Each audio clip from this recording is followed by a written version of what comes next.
ایک مرتبہ جرمنی جانا ہوا، شہر کا نام میں ارادتاً نہیں بتاؤں گا، تو وہاں ایک مرتبہ اس عاجز نے کچھ اللہ کی مدد، اللہ کی نصرت کے متعلق بیان کیا۔ بعد میں کھانے کا وقت آ گیا تو کھانے پہ ایک پاکستانی انجینئر صاحب ملے جو وہاں کافی عرصہ سے سیٹلڈ تھے۔ مجھے کہنے لگے جی میں آپ سے ایک بات عرض کروں؟ میں نے کہا کیا؟ کہنے لگے اللہ تعالیٰ مولویوں کی بڑی فیور کرتے ہیں۔ میں نے کہا بات تو سچ ہے۔ اب چونکہ کھانا کھا رہے تھے پھر وہ کھانا کھانے لگ گئے۔ پھر کچھ دیر کے بعد کہنے لگے جی اللہ تعالیٰ مولویوں کی بڑی فیور کرتے ہیں۔ اب میں نے دیکھوں ظاہر میں کہ وہ تو بے شک نہ داڑھی تھی نہ کچھ تھا، ایک عام جیسے انجینئر کی زندگی ہوتی ہے، ایک خوبصورت نوجوان تھا عام زندگی گزارنے والا۔ جب کھانا ختم ہونے لگا نا تو پھر ذرا میرے وہ قریب ہو کے بیٹھ گیا، پھر کہتا ہے جی اللہ تعالیٰ مولویوں کی بڑی فیور کرتا ہے۔ اب مجھے سمجھ لگی کہ یہ کچھ کہنا چاہتا ہے لیکن ذرا اس کو وقت چاہیے، علیحدگی چاہیے۔ تو وہ ہم لوگ الگ کرسیوں پہ جا کے بیٹھ گئے۔ میں نے ان سے پوچھا آپ کیا کہنا چاہتے ہیں جو بےتاب ہیں اتنی دیر سے؟ کہتے ہیں جی اپنا واقعہ سنائیں۔ کہنے لگا جی میں نے لاہور سے انجینئرنگ کی، پھر یہاں ایک کمپنی میں میری نوکری لگی، بہترین نوکری، زبردست تنخواہ، اور میں انٹیلیجنٹ بھی بڑا۔ میں پچھلے اتنے سالوں سے اس کمپنی میں نوکری کر رہا۔ ہمارے دفتر میں یہاں کے ماحول کے مطابق مرد بھی انجینئر ہیں، لڑکیاں بھی انجینئر ہیں۔ تو ایک لڑکی انجینئر جرمنی کی، وہ ہماری کولیگ تھی، اتنی خوبصورت تھی کہ دیکھ کے بندہ سوچتا تھا کہ اللہ نے ایسی بھی مخلوق پیدا کی ہے، اور اس کے ساتھ ساتھ اتنی ذہین اور اتنے اچھے اخلاق والی کہ دفتر کے جتنے جوان لڑکے تھے ہر ایک وش کرتا تھا کہ میرے ساتھ اس کا تعلق جڑ جائے۔ جرمن بھی اسی کوشش میں لگے ہوئے تھے، دوسرے بھی کسی کوشش میں، مگر اس کی زندگی بڑی کلین نظر آتی تھی۔ وہ کام کی بات کرتی تھی، جو ذرا کام کی بات کے علاوہ کرتا تھا ایسا جواب دیتی تھی کہ اگلے کو جرت ہی نہیں ہوتی تھی بات کرنے کی۔ ہم لوگ دوپہر کے وقت چھٹی ہوتی تو پھر کھانا کھا لیتے تھے، کمرہ بنا ہوا تھا۔ ایک دن میں نے کھانا نہ کھایا، پھر دوسرے دن کھانا بھی نہ کھایا، تیسرے دن جب میں نے کھانا نہ کھایا تو اس نے مجھ سے پوچھ لیا کہ فلاں آج کل آپ دوپہر میں کھانا نہیں کھا رہے؟ میں نے کہا اس لیے کہ وہ میں مسلمان ہوں اور ہمارا رمضان المبارک شروع ہو گیا ہے اور میں فاسٹنگ کر رہا ہوں۔ اس نے کہا یہ کیا ہوتی ہے؟ تو میں نے بتایا روزہ کیا ہوتا ہے۔ اس کو تھوڑا انٹرسٹ فیل ہوا، کہنے لگا میرے لیے تو بہت ہی اچھا ٹاپک مل گیا۔ میں نے بھی کھول کھول کے بتایا فاسٹنگ کیا ہوتی ہے، اور اس کے انٹرسٹ کو دیکھ کے کہا اچھا میں باقی باتیں تمہیں کل بتاؤں گا۔ اگلے دن پھر میں نے اس سے کوئی بات کی، ہماری بات رمضان شریف پہ چلنی شروع ہو گئی، اور وہ بھی اس کھانے کے وقت میں کچھ دیر بیٹھ کے مجھ سے اسلام کے بارے میں کوئی بات سن لیتی۔ میری کوشش یہ تھی کہ رمضان شریف کے دوران میری بات چیت اتنی شروع ہو جائے کہ کمفرٹیبلی ہم ایک دوسرے سے کمیونیکیٹ کرنے لگ جائیں۔ جرمن لڑکے مجھے دیکھتے تو وہ مجھ سے بڑے خفا ہوتے، یہ اس کے ساتھ بیٹھ کے کیوں 10 منٹ باتیں کرتا ہے؟ بھائی جب سے ہم سے 1 منٹ بھی بات نہیں کرتی۔ خیر رمضان شریف ہونے تک مجھے اتنا اندازہ ہو گیا کہ اس کے ذہن میں اسلام کے بارے میں مزید جاننے کا بھی شوق موجود ہے۔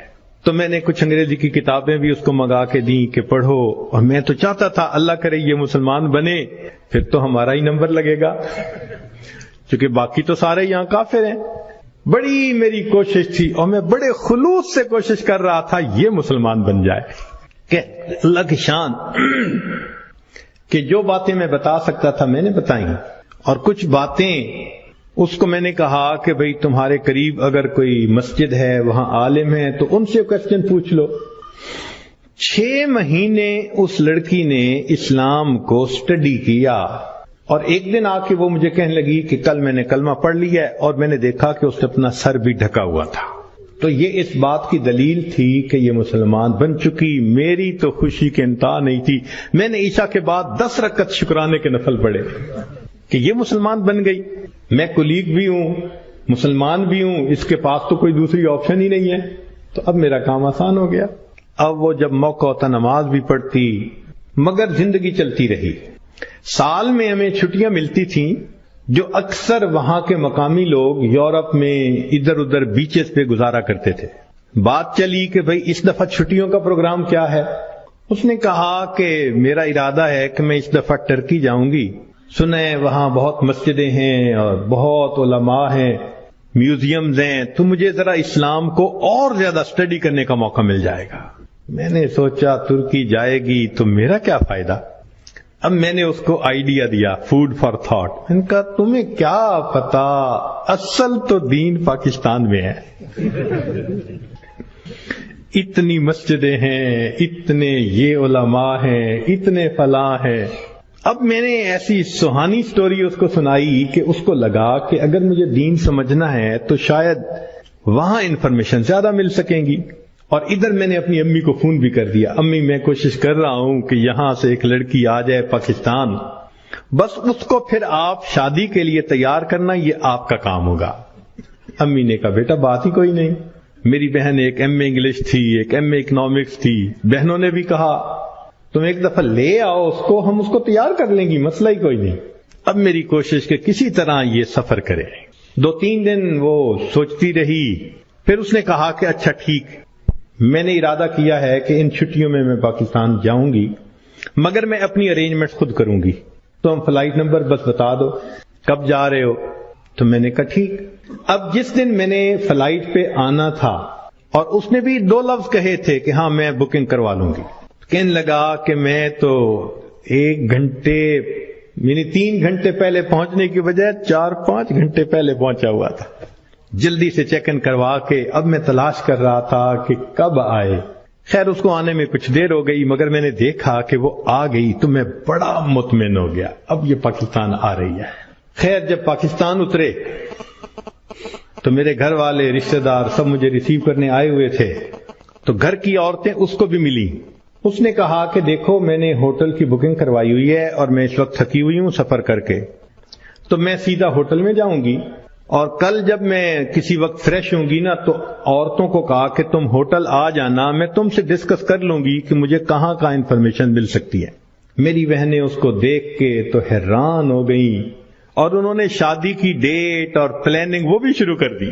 اگلے دن میری امی گئی اور اس کو کہا کہ بھائی آپ ہوٹل میں کیوں رہتی ہو، ہمارے گھر میں آؤ۔ اس نے کہا میں ذرا یہاں کمفرٹیبل ہوں۔ امی نے کہا چلو کھانا کھانے ہی آ جاؤ۔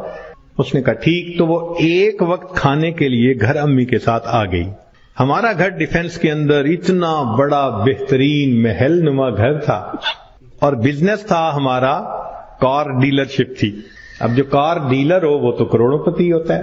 چھوٹا بھائی میرا مجھ سے بھی زیادہ خوبصورت نوجوان۔ خیر میری بہنوں نے بڑی کوشش کی کہ بھئی کسی طرح وہ ہاں کر دے کہ میرے ساتھ اس کی شادی پہ وہ راضی ہے، مگر وہ خاموش ہو جاتی، وہ ہاں نہیں کرتی تھی۔ پریشانی ہونے لگ گئی، دن گزر رہے ہیں اور ہاں نہیں کر رہی ہے۔ تو کہنے لگے کہ ایک دن جو ہے امی نے کہا کہ بیٹا اگر تم سے وہ راضی نہیں تو تمہارا چھوٹا بھائی بھی تو ہے، ہم اس کی آپشن دے دیتے ہیں۔ میں نے کہا ٹھیک ہے کوئی بات نہیں۔ امی نے چھوٹے بھائی کی آپشن دے دی، وہ سن کے پھر چپ ہو گئی۔ حتیٰ کہ آدھے سے زیادہ دن گزر گئے، فرض کرو 20 دن اس نے رہنا تھا تو 10-12 دن گزر گئے۔ اب امی کو ذرا فکر ہونے لگ گئی کہ یہ نہیں مانے گی، ہم پریشان بھی تھے۔ اللہ کی شان ایک دن وہ امی کے ساتھ بیٹھی بات چیت کر رہی تھی، کچھ کہنے لگا میرے ایک چچا ہیں، تبلیغی بندے ہیں، سارا دن مسجد میں پڑے رہتے ہیں اور کام ہی کوئی نہیں ان کو۔ ان کا ایک بیٹا ہے اور اس بیٹے کو انہوں نے جامعہ اشرفیہ سے مولوی بنا دیا۔ وہ چونکہ میرے امی کے قریبی رشتہ دار ہیں تو وہ نوجوان ہمارے گھر آیا امی کو کوئی چیز دینے کے لیے۔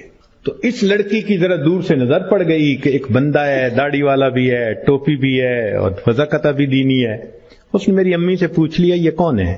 اس نے کہا یہ میرے دیور کا بیٹا ہے، عالم ہے۔ اس نے کہا اچھا میں نے جو کچھ مسئلے پوچھنے تھے وہ میں اس سے پوچھ سکتی ہوں؟ امی نے کہا ہاں۔ کہنے لگا امی نے وہ مولوی صاحب کو بلا لیا اور وہ مولوی صاحب آ کے یوں نگاہیں نیچی کر کے کھڑے ہو گئے۔ یہ اس نے 1-2 باتیں پوچھی، اس نے آگے سے جواب دیا اور جیسے روٹھا ہوا بندہ ہوتا ہے وہ مولوی صاحب چلے گئے۔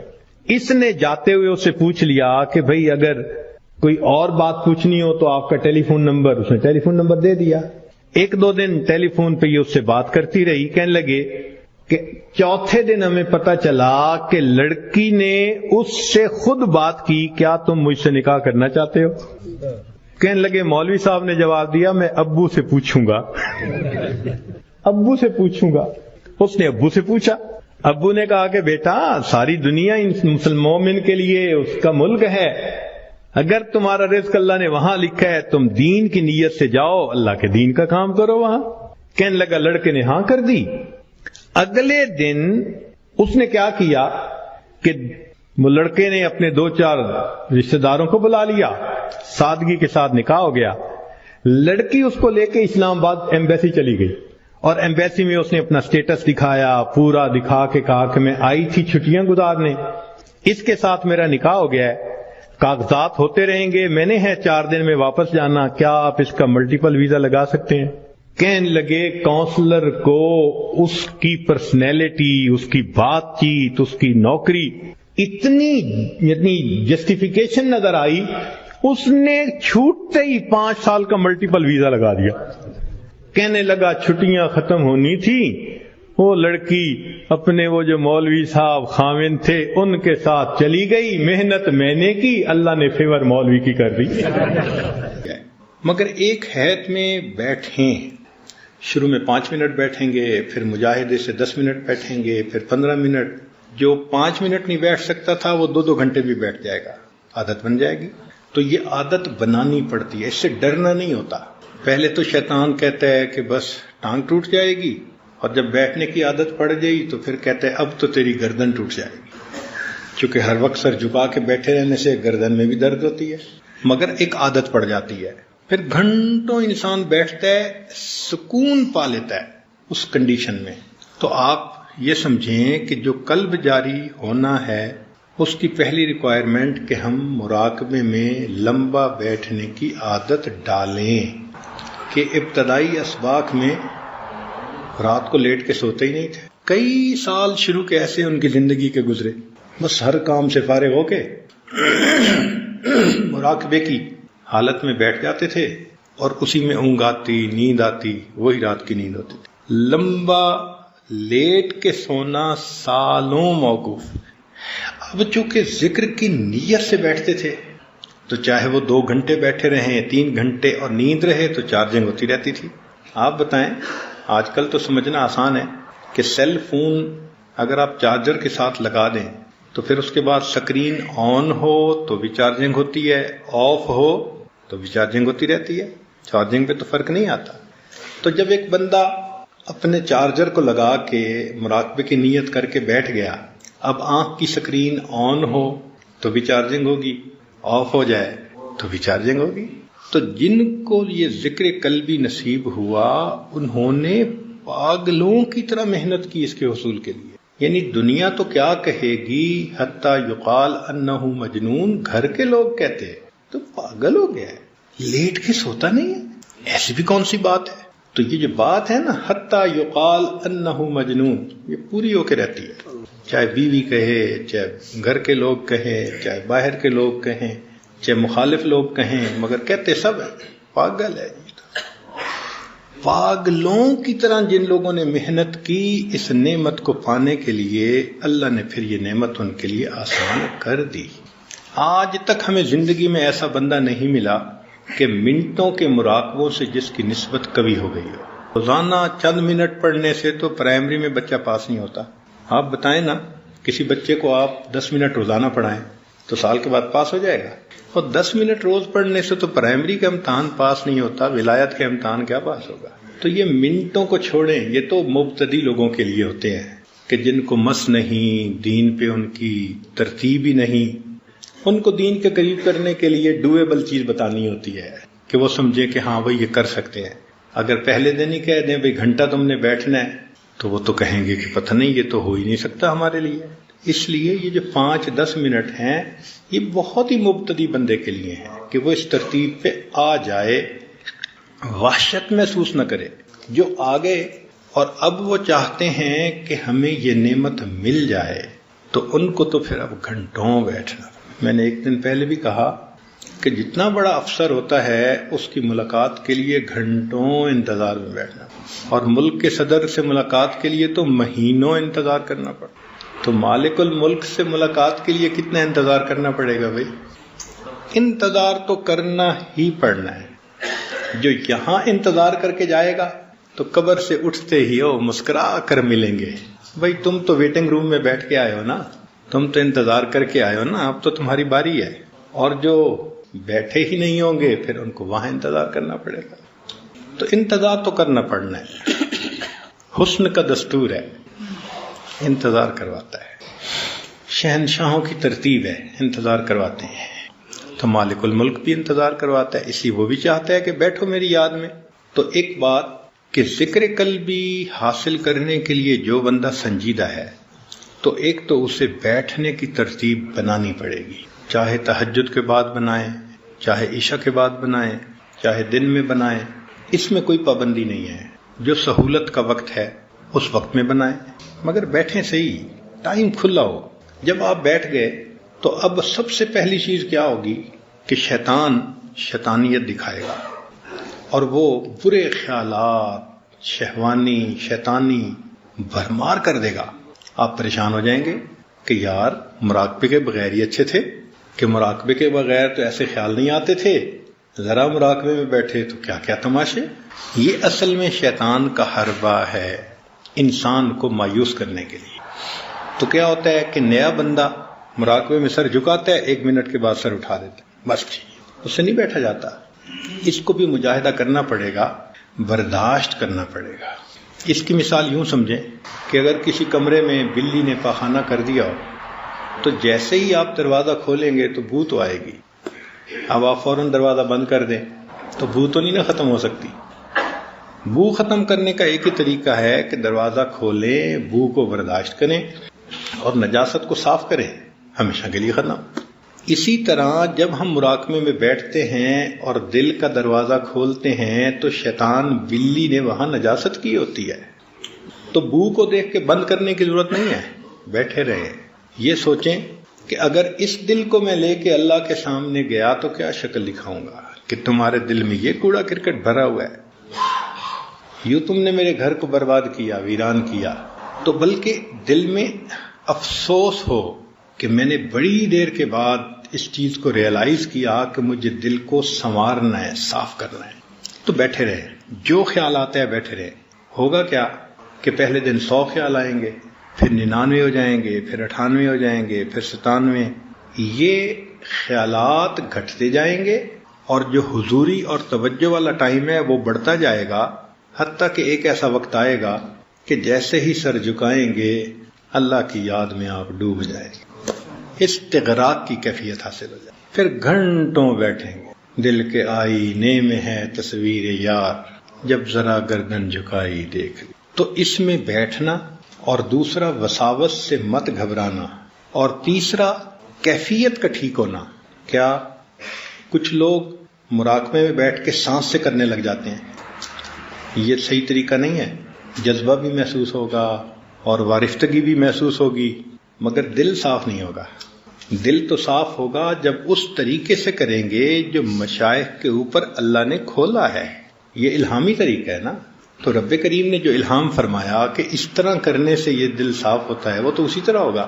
تو سانس سے کچھ نہیں کرنا ہوتا، جسم کو حرکت نہیں ایسے دینی ہوتی، زبان سے کچھ نہیں پڑھنا ہوتا، بلکہ مراقبے میں یہ فیل کرنا ہوتا ہے کہ میرا دل اللہ اللہ بول رہا ہے، میں سن رہا ہوں۔ جیسے کیسٹ بجتی ہے نا اور آپ توجہ کر کے بیٹھتے ہیں، ایسے دل کی کیسٹ اللہ اللہ بول رہی ہے اور میں سن رہا ہوں، یوں بیٹھنا پڑتا ہے۔ اب آپ جب اس طرح بیٹھیں گے نا تو کبھی نیند بھی آ جائے گی، کبھی خواب بھی آ جائے گا، کبھی ویسے کوئی نقشہ ہی شیطان دکھا دے گا۔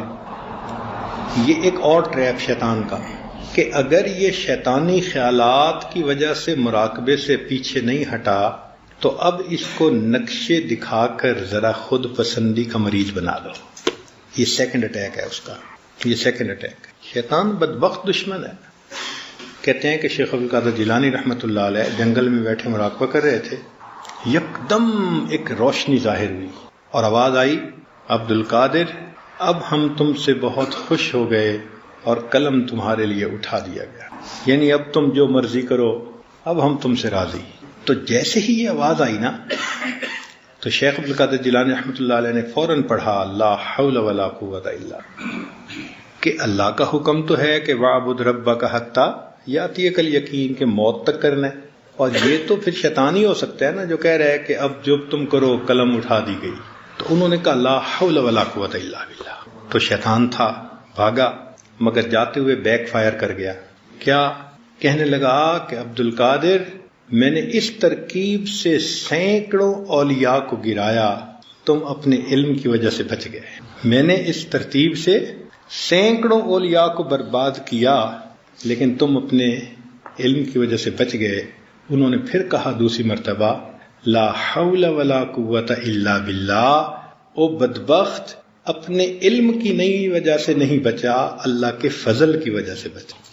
اب بتائیں کہ جب اس راستے میں یہ ایسے باریک حملے کرتا ہے تو کتنا انسان کو بیدار رہنے کی ضرورت ہے، اور کتنا پھر شیخ کی سرپرستی کی ضرورت ہے۔ تو اس لیے پہلے تو یہ الٹے سیدھے خیالات کے ذریعے سے طبیعت اچاٹ کرنے کی کوشش کرے گا، اور اگر نہیں آئیں گے بعض تو پھر نورانی نقشے اور فلاں نقشے بنا کے پھر خود پسندی میں مبتلا کر۔ حضرت ہم تو جنت کے مناظر دیکھتے ہیں، بھائی مراقبے میں کوئی منظر نہیں دیکھنا، اگر کوئی دیکھے بھی صحیح تو آپ سمجھ لیں کہ یہ رکاوٹ ہے۔ مراقبے میں صرف اللہ اللہ سننا ہے، اس کے سوا کچھ بھی اگر ہے تو وہ ٹریپ ہے۔ کلیئر ہو گیا نا؟ اس کے علاوہ اگر کچھ ہے تو وہ ٹریپ ہے۔ مقصود ہے اللہ اللہ سننا۔ اب یہ جو اللہ اللہ ہے یہ ایسے نہیں سنائی دیتی کہ آپ بیٹھے رہیں گے اور ایک دن جو ہے سیٹی بجے گی اور اللہ اللہ اللہ اللہ شروع ہو جائے گا، ایسے نہیں ہوتی۔ اس کی ایک ترتیب ہے، تو وہ ترتیب سن لیں۔ ترتیب یہ ہے کہ جب انسان توجہ کر کے بیٹھتا ہے تو انسان کے دل کے اندر ایک روح ہے، ایک تو روح ہے نا جو ہمارے بدن کی روح ہے، اور ایک روح ہمارے دل کی ہے۔ اب آپ کہیں گے کہ جی دو روحیں کہاں سے آ گئیں؟ بھائی قرآن بھی تو کہہ رہا ہے نا وَكَذَلِكَ أَوْحَيْنَا إِلَيْكَ رُوحًا مِّنْ أَمْرِنَا، تو کوئی وہ بھی تو روح ہے نا، چاہے قرآن کو کہا یا جس کو کہا، لیکن روح تو ہے نا کہ جو اللہ نے اتاری۔ تو ایک بدن کی روح ہے اور ایک دل کی روح ہے۔ وہ جو دل کی روح ہے نا وہ اس نور کو جذب کرتی ہے۔ جب ہم توجہ کر کے بیٹھتے ہیں تو ہمارا مضغہ جو ہے نا یہ تو ہے ایک جسم، جو اصل قلب ہے وہ اس کے اندر ہے۔ جیسے ہم کہتے ہیں نا کہ یہ تو ہے جسم، اصل انسان اس کے اندر ہے، اسی طرح یہ جو قلب ہے یہ تو مضغہ ہے۔ اچھا حدیث پاک میں جو آتا ہے کہ گناہ کرنے والے کا دل سیاہ اور نیک بندے کا دل نورانی، تو جو لوگ آپریشن کرتے ہیں اور پمپنگ ہارٹ کو اپنے ہاتھوں میں پکڑتے ہیں تو اگر صحت مند فاسق و فاجر ہوگا تو بڑا اچھا دل ہوگا اس کا دیکھنے میں، اور مریل قسم کا عبادت گزار ہوگا تو دیکھنے میں اس کا دل بڑا عجیب سا ہوگا۔ تو وہ مضغہ نہیں ہے جس کے اوپر نقطے لگتے ہیں یا نور آتا ہے، وہ اس مضغہ کے اندر ایک روحانی دل ہے جس کو اللہ نے دل کہا، وہ عالم امر کی چیز ہے۔ کیوں؟ اس کی دلیل تو نص سے ہونی چاہیے نا۔ اس کی دلیل یہ ہے کہ اللہ رب العزت نے فرمایا کہ انسانوں کے دل بین اصابع الرحمن، رحمان کی دو انگلیوں کے درمیان ہیں، یقلبها کیف یشاء۔ اب رحمان کی دو انگلیوں کے درمیان یہ مضغہ تو نہیں نہ کہہ سکتے، وہ جو اصل ہے نا دل جو عالم امر سے آیا وہ رحمان کی دو انگلیوں کے درمیان ہے۔ تو جس طرح جسم میں روح آ گئی، آپ سمجھ لیں کہ اس روح کی آگے تفصیلات تھیں، ایک تفصیل دل میں بھی آ گئی۔ اس روح کو اصل قلب کہتے ہیں۔ جو ہمارا اصل قلب ہے نا یہ اس مضغہ برتن کے اندر وہ اصل روح ہے۔ تو جب ہم بیٹھیں گے ذکر کریں گے تو وہ روح اندر سے نکلتی ہے، تالا کھلتا ہے دل کا، اور پنجرے کا تالا کھلے تو پرندہ نکلتا ہے، جب دل کے تالے کھلے تو پھر وہ اندر جو پنجرے کے اندر پرندہ تھا وہ نکلتا ہے۔ اور کل شیء یرجع الی اصلہ، ہر چیز اپنی اصل کی طرف لوٹتی ہے۔ تو وہ جو انسان کا روح نکلی گویا اور اوپر جانے لگی عالم امر کی طرف، تو اب وہ جو انسان کا مزغ ہے نا، اس میں ایک وائبریشن سی فیل ہوتی ہے. یہ سایہ ہے، وہ اصل ہے. جب اصل جا رہی ہے تو سائے میں بھی تو کچھ نہ کچھ موومنٹ ہوگی نا. تو اس کو کہتے ہیں تحرک. دل کی دو حرکتیں ہوتی ہیں. ایک ہوتی ہے دل کی پمپنگ، وہ یوں ہوتی ہے، یوں 1 منٹ کے اندر 65 مرتبہ 70 مرتبہ. تو وہ تو پمپنگ ہے، پمپنگ آف دی ہارٹ ہے کہ خون پمپ کر رہا ہے. بس وہ اس فریکوینسی پہ ہوتی ہے. یہ بہت چھوٹی فریکوینسی ہے. جب انسان کا قلب جاری ہوتا ہے تو اس کو ایک تحرک محسوس ہوتا ہے. وہ تحرک کیا کہ ایک وائبریشن ہوتی ہے. وہ وائبریشن بالکل ایسے ہوتی ہے. اب یہ وائبریشن کتنی تیز ہے؟ اس وائبریشن کی مثال یوں سمجھیں کہ اگر بس سٹارٹ کر کے کھڑی کر دی کسی نے اور آپ اندر بیٹھے ہوئے ہیں تو آپ کا پورا جسم جو ہے نا، وہ ایگزیکٹ پورے جسم کے اندر آپ کو یہ کیفیت محسوس ہو. جب مراقبہ کرتے کرتے پورے جسم میں یہ کیفیت آپ محسوس کرنا شروع کر دیں تو آپ سمجھ لیں کہ اب مجھے تحرک کی نعمت اللہ نے عطا فرما. لیکن تحرک کی نعمت سے پہلے انسان کو لطیفے کے اندر درد محسوس ہوتی ہے. یہ اکثر سالکین محسوس کرتے ہیں اور کہتے ہیں جی ہم مراقبے میں بیٹھتے ہیں، ہمیں یہاں درد ہوتی ہے. بھائی جب پنجرے سے نکلے گا پرندہ تو درد تو ہوگی، پوری روح نکلے گی تو پھر بھی درد ہوگی، وہ تو بہت زیادہ ہوگی. اب یہ چھوٹی سی روح نکل رہی ہے تو درد تو ہوتی ہے. تو یہ درد اچھی علامت ہے. جو مراقبے میں بیٹھنے والے لوگ ابتدا میں درد محسوس کرتے ہیں تو یہ درد ایک اچھی علامت ہے، یہ بری علامت نہیں ہے. کئی لوگ گھبرا جاتے ہیں، جی مجھے کوئی ہارٹ پرابلم تو نہیں ہوگی. نہیں، ہارٹ پرابلم تو آپ کو پہلے سے تھی، وہ تو اب پتہ اب چل رہا ہے، تو گھبرانے والی بات نہیں ہے. تو یہ دل کی درد جو ہے یہ ذرا میٹھی میٹھی ہوتی ہے، بیئریبل ہوتی ہے. ایسی نہیں ہوتی کہ بندہ برداشت ہی نہ کر سکے، مگر ہوتی ہے. مردوں کو بھی، عورتوں کو بھی، چھوٹوں کو بھی، بڑوں کو بھی. ترتیب ایک ہے. کچھ لوگوں کو ذرا زیادہ فیل ہوتی ہے، کچھ کو ذرا کم فیل ہوتی ہے، مگر ہوتی سب کو ہے. اور پھر بیٹھے رہنے سے پہلے درد محسوس ہوگی، پھر درد کے بعد ایک حرکت سی محسوس ہوگی، اور یہ حرکت بہت تیز ہوگی. یہ پیلپیٹیشن آف ہارٹ سے ڈیفرنٹ حرکت ہے. ان دونوں کو کنفیوز نہ کریں. بعض دوست مراقبے میں بیٹھتے ہیں اور دل کی پمپنگ کے ساتھ اللہ تصور میں کر رہے ہوتے ہیں. اللہ اللہ کرنا تو نہیں ہے مراقبے میں، اللہ اللہ سننا ہے. تو 2 ڈیفرنٹ کام ہیں. خود اللہ اللہ نہیں کرنا. خود اللہ اللہ کریں گے تو دل کی پمپنگ کے ساتھ ہم بھی حرکت کر رہے ہوں گے. پھر خط لکھتے ہیں حضرت مجھ سے تو 10 منٹ کے بعد مراقبہ ہی نہیں ہوتا. بھئی طریقہ کار جو غلط ہے اس لیے 10 منٹ سے زیادہ کرنا مشکل ہے. جب طریقہ کار ٹھیک ہوگا پھر گھنٹوں بیٹھ سکیں گے. تو طریقہ کار یہ ہے کہ یوں سمجھیں کہ دل بول رہا ہے، میں سن رہا ہوں. دل کے کان لگا کے بیٹھیں، توجہ سے بیٹھیں، پرسکون ہو کے بیٹھیں. پہلے درد محسوس ہوگی، پھر درد کے بعد کچھ تحرک محسوس ہوگا. یہ تحرک ایک لمبا عرصہ چلے گا، اور یہ تحرک اتنا واضح ہو جاتا ہے کہ انسان کو مشکل محسوس ہوتی ہے. کئی مرتبہ 3 لفظ یاد رکھیں کہ یہ تحرک بہت لطیف ہوتا ہے، ہلکا ہوتا ہے. بہت تیز اور دھکے لگنا ایسا نہیں ہوتا، بہت لطیف ہوتا ہے اور بہت جمیل ہوتا ہے اور بہت لذیذ ہوتا ہے.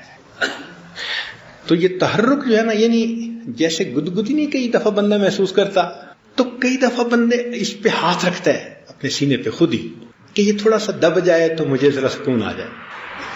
یہ ایسی کیفیت ہے.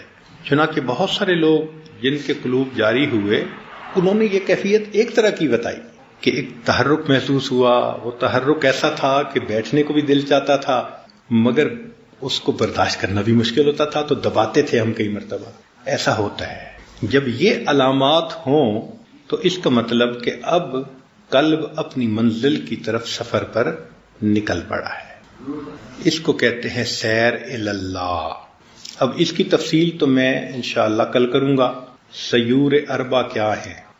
لیکن آج کی اس محفل میں ذکر قلبی کے بارے میں ہی کچھ تفصیل بتائی جائے تاکہ بار بار آپ کو پوچھنے کی بھی نوبت نہ پیش آئے کہ یہ جو تحرک ہے یہی وقت کے ساتھ ساتھ تذکر میں تبدیل ہو جاتا ہے.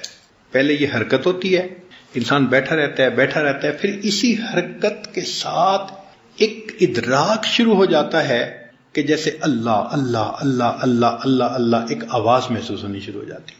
وہ انسان کا دل ہی ذکر کرتا ہے اور انسان کا دل ہی اسے سنتا ہے. یہ کان نہیں سنتے، بات سمجھے نا. دل ہی ذکر کرتا ہے اور دل ہی اس کو سنتا ہے. اور اس کا سننا، اس کا تعلق کشف کے ساتھ ہے. کشف سمعی بھی ہوتے ہیں، بصری بھی ہوتے ہیں. یعنی دیکھنے سے بھی کشف کا تعلق ہے. جیسے کچھ لوگوں کو ذرات جو ہیں وہ پتوں پہ اللہ اللہ لکھا نظر آتا ہے تو یہ بصری ہوا، آنکھ سے دیکھا. کئی لوگوں کو زمین کے ڈھیلے سے اللہ اللہ کی آواز آتی ہے تو یہ سمعی ہوا. جیسے خواجہ عبد المالک صدیقی رحمۃ اللہ علیہ کے حالات میں لکھا ہے کہ حضرت کو اتنا ذکر تھا حاصل کہ کئی مرتبہ آپ طہارت کے لیے جاتے تھے تو ڈھیلا مٹی کا استعمال کرنے کے لیے اٹھاتے تھے تو چھوڑ دیتے تھے. پھر اپنے شیخ کے پاس آئے، حضرت میں تو ڈھیلا استعمال کرنے کے قابل نہیں رہا. کیوں؟ حضرت مجھے وہ ذکر کرتا سنائی دیتا ہے تو میں نجاست کیسے صاف کروں اس سے. تو جب یہ بتایا تو حضرت فضل کوشی رحمۃ اللہ علیہ مسکرائے، فرمان لگے اچھا جاؤ استعمال کرو. اس کے بعد پھر وہ کشف ختم ہو گیا صرف شیخ کے کہہ دینے کے اوپر. تو قلب کا ذکر کرنا الگ چیز ہے اور بندے کو وہ سنائی بھی دے یہ الگ چیز ہے. یہ دو الگ الگ چیزیں ہیں. کئی دفعہ گناہ کے کرنے کی وجہ سے یہ سنائی دینے والا کشف ختم ہو جاتا ہے. لقمہ مشتبہ کھا لیا ختم ہو جاتا ہے. لیکن شیخ باطن کی نظر سے جب دیکھتا ہے تو اس کو قلب ذاکر نظر آتا ہے، کوئی بندے کو خود فیل نہیں ہوتا. چنانچہ بعض لوگوں کو دیکھا کہ معمولات بھی کرتے ہیں، نیکی تقوی بھی ہے، کہتے ہیں مجھے تو کچھ نہیں ہوتا، پتہ نہیں حضرت جی نے دوسرا تیسرا سبق دے دیا. بھئی آپ کو تو اس لیے نہیں محسوس ہوتا کہ ابھی آپ کو وہ کشف حاصل نہیں ہے. اس کی مثال یوں سمجھ لیں کہ ہوائی جہاز کے اندر بیٹھے ہوئے وہ ایک ان کا آڈیو سسٹم ہوتا ہے، اس میں تلاوت ہو رہی ہوتی ہے لیکن سنتا وہی ہے کہ جو اس کو کانوں سے لگاتا ہے. جو نہیں لگاتا ہو رہی ہوتی ہے مگر سن نہیں پاتا. تو یوں سمجھیں کہ قلب سے اللہ اللہ کی تلاوت کا ہونا الگ کام ہے اور اس کو ہم خود بھی سنیں یہ الگ چیز ہے. اس کا تعلق کشف کے ساتھ ہے. اس لیے سالک کو کھانے پینے ان چیزوں میں بہت احتیاط کرنی پڑتی ہے ورنہ انسان کا کشف جو ہے وہ فوراً ختم ہو جاتا ہے. کشف بہت شیشے کی طرح نازک سی چیز ہے. بے احتیاطی ہوئی اور وہ بند ہوا. چنانچہ حضرت خواجہ محمد معصوم رحمۃ اللہ علیہ اور خواجہ محمد سعید رحمۃ اللہ علیہ، یہ دونوں حضرت مجد علی ثانی رحمۃ اللہ علیہ کے بیٹے ہیں. چھوٹے تھے، 6-7 سال عمر تھی، کھیل رہے تھے. حضرت مجد علی ثانی رحمۃ اللہ علیہ اپنی مسجد سے باہر تشریف لائے تو جب جوتوں کی جگہ پر پہنچے تو حضرت فرماتے ہیں کہ میں نے دیکھا کہ کچھ جوتے ایک سائڈ پر ترتیب سے پڑے ہیں اور کچھ دوسری سائڈ پر ترتیب سے پڑے ہیں. جب میں متوجہ ہوا تو مجھے یہ کشف ہوا کہ ادھر والے سعید ہیں اور ادھر والے شقی ہیں. یہ اصحاب الیمین میں سے ہیں، یہ اصحاب الشمال میں سے ہیں. حضرت فرماتے ہیں میں کھڑا ہو گیا، یہ کس نے کیا ہے بھائی؟ لوگوں نے کہا جی کہ آپ کے دونوں بیٹے چھوٹے جو تھے وہ کھیل رہے تھے اور کھیلتے کھیلتے وہ جوتوں کو ترتیب میں رکھ کے چلے گئے. حضرت مجلس رحمۃ اللہ پریشان ہو گئے کہ یہ اتنے چھوٹے سے بچے ہیں، اگر اس وقت ان کے کشف کی یہ کیفیت ہے تو یہ آگے کیسے بڑھیں گے؟ تو انہوں نے حضرت خواجہ باقی باللہ رحمۃ اللہ کو خط لکھا کہ حضرت میرے دونوں بچوں کو اتنا کشف حاصل ہے کہ اس طرح میں نے جوتے دیکھے کہ انہوں نے الگ الگ کر دیے. تو خواجہ باقی باللہ رحمۃ اللہ نے فرمایا کہ ان کو میرے پاس بھجوا دو. چنانچہ جب ان کو بھجوایا گیا تو خواجہ باقی باللہ رحمۃ اللہ علیہ نے اس زمانے کے بازار سے کوئی چیز منگائی، اس زمانے کا بازار کی پکی ہوئی چیز منگائی اور دونوں بچوں کو کھلائی اور ان کا کشف ختم ہو گیا بازار کی چیز کھانے سے. اس زمانے کی بازار کی چیز. اور آج کے بازار کی چیزوں میں تو حلال اور حرام کا ہی نہیں پتہ ہوتا بہت ساری چیزوں میں. تو اس لیے لقمے کی احتیاط بہت کرنی پڑے گی اگر آپ اس ذکر کو سننا بھی چاہیں گے، ورنہ قلب بھی جاری ہو جائے گا، ثواب بھی مل جائے گا، سننے کی نعمت سے محروم رہیں گے. سننے کے لیے بالکل باطن کو صاف رکھنا پڑتا ہے.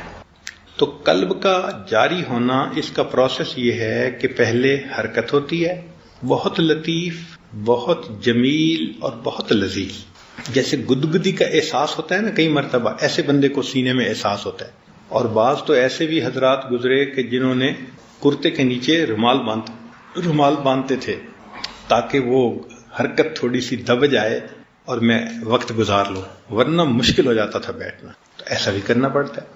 لیکن یہ تحرک تذکر میں تبدیل ہو جائے، اس کا تعلق پھر کشف کے ساتھ ہے، اخلاص کے ساتھ ہے. جتنا آپ احتیاط کریں گے بولنے میں، آنکھ کی احتیاط، کھانے پینے کی احتیاط، اتنا جلدی یہ کشف جلدی نصیب ہو جائے گا. اب جب یہ کشف نصیب ہو گیا تو قلب جاری ہو گیا، تو آپ دن رات صبح شام کسی بھی وقت ہیں، کہیں بھی ہیں، مستقل ایک اللہ اللہ اللہ اللہ اللہ کی آپ کو آواز آتی رہے.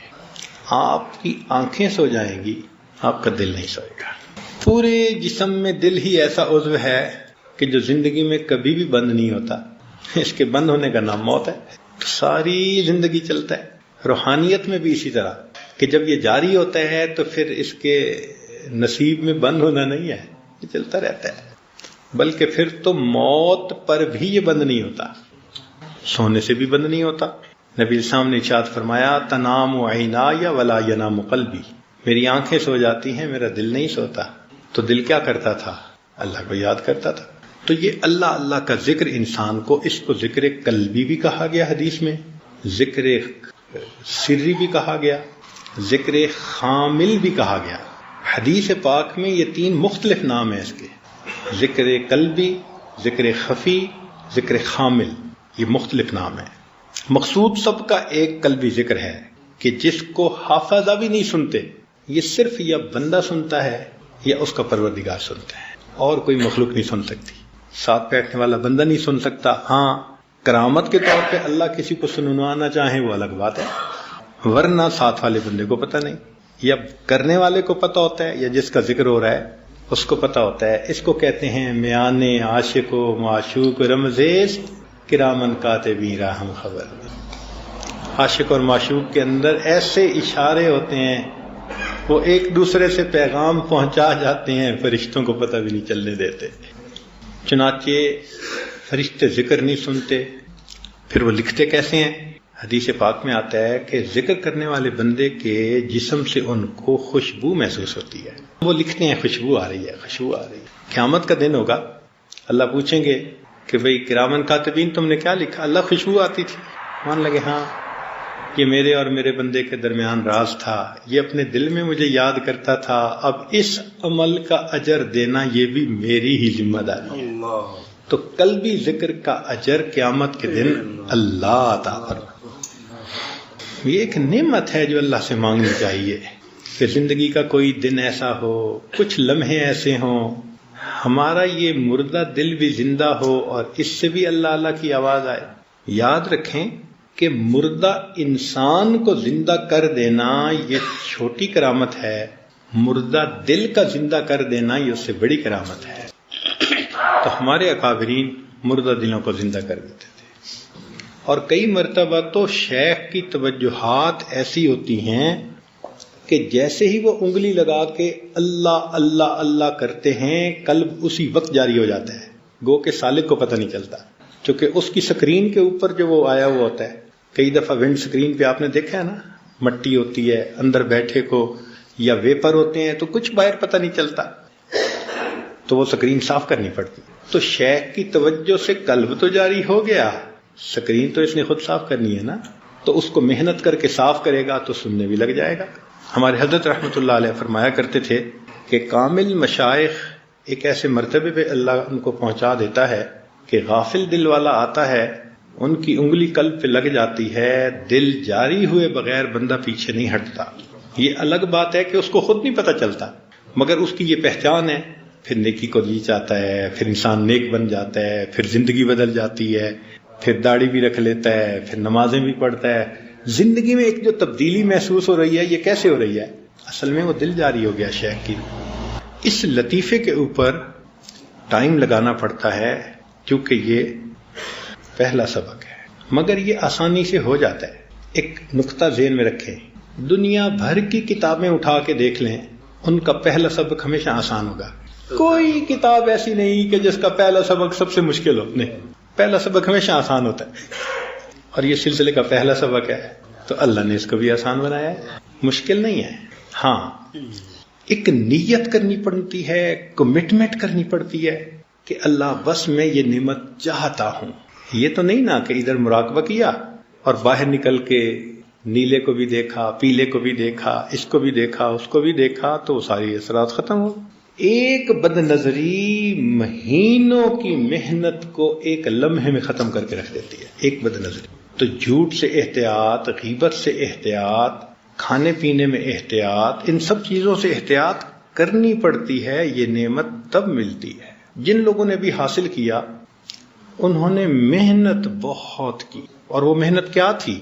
یہی کہ زندگی کو شریعت و سنت کے مطابق بنایا اور ٹائم لگایا، اور اللہ تعالیٰ پھر یہ نعمت دے دیتے ہیں. جب بیٹھتا ہے انسان بیٹھتا ہے تو بیٹھنے والے کو خالی تو نہیں لوٹاتے. یہ جو قلب کا ذکر ہے، ایک دفعہ یہ مل جائے پھر آگے کے سبق آسان اور بھی ہو جاتے ہیں. کیوں؟ کہ قلب کے ذکر کی وجہ سے اس کا وجود ہر وقت نور کو اخذ کر رہا ہوتا ہے. بھائی جس گھر میں ایک بلب کے اندر روشنی آ جائے تو پھر باقی کمروں میں روشنی پہنچانا تو مشکل ہی نہ رہتا. پہلا کنیکشن لینا ذرا مشکل ہوتا ہے. تو جس نے پہلا کنیکشن لے لیا اور جس کا قلب جاری ہو گیا، پھر روح کا جاری ہونا، سر کا جاری ہونا، پھر سب آسان ہوتا ہے، مشکل نہیں ہوتا. پھر وہ گھر کی بات ہوتی ہے، یہاں سے کنیکشن یہاں جوڑ دو، یہاں سے کنیکشن یہاں جوڑ دو، باہر سے تو آ ہی گیا نا. اس کا ایسا ہی معاملہ ہے. پہلے زمانے میں بہت زیادہ سفر مشکل ہوتا تھا. گھوڑوں پہ سفر کرتے تھے، اونٹوں پہ سفر کرتے تھے. ایک دن کے اندر 20 میل سفر ہوتا تھا. چنانچہ ہم جی ٹی روڈ پر سفر کرتے تھے، جرنیلی روڈ جسے کہتے ہیں. تو ہم گاڑی میں جاتے ہوئے ہر 20 کلومیٹر کے بعد ادھر بھی بڑے بڑے پیپل کے درخت دیکھتے، پھر 20 کلومیٹر بعد ادھر دیکھتے، تالاب دیکھتے. تو وہ لوگ بتایا کرتے تھے کہ پہلے زمانوں میں قافلے جب چلتے تھے تو ہر 20 کلومیٹر کے بعد